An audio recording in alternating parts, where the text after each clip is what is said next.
Before you start my time, can I ask a procedural question? It's my first time speaking at a this public hearing piece. Is it 3 minutes for each policy, or can I have 3 minutes for? Madam Chair, if I may. Can I have a little more time is what I'm asking. It is 3 minutes per public hearing. So this public hearing covers 4 policies. So you have 3 minutes to discuss all policies. Per policy, can the chair grant additional time? I'm not going to need a full 6 minutes, but I don't want to have to read like, a crazy person as fast as I can to get through everything, because I do have a lot of technical suggestions for 2 different policies.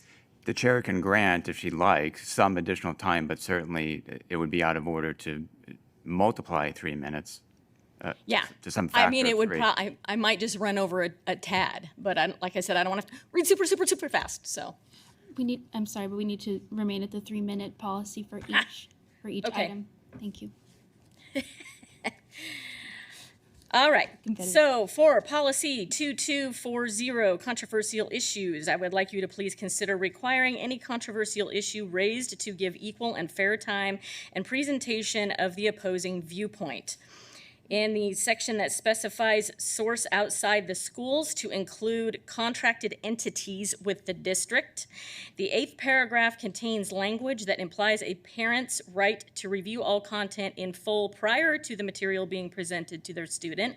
Please add more specific language regarding the obligation of the teacher to provide this material to parents in advance of using it in the classroom.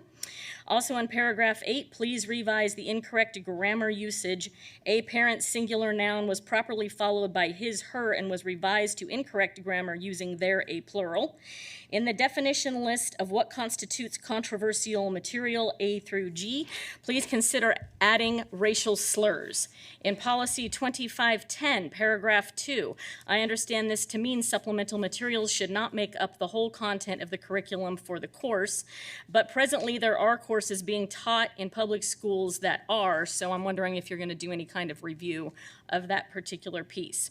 Paragraph 19, please revise the grammar errors. It was correct to have a capital S for state, as it is a proper noun referring to a government institution. Capitalizing district is more arguable. However, as a downstream unit of a government entity, I would argue to leave it capitalized, and that is throughout the document.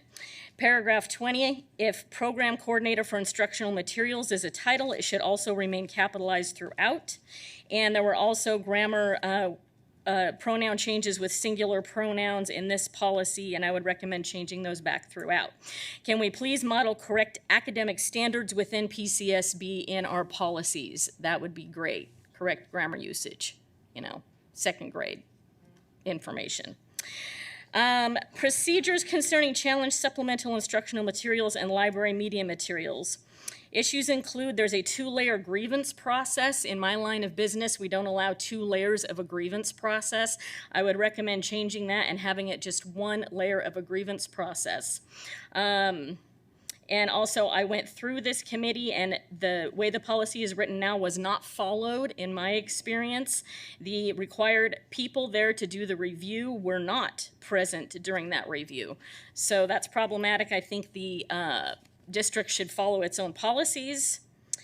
And also, I recommend I made it amazing.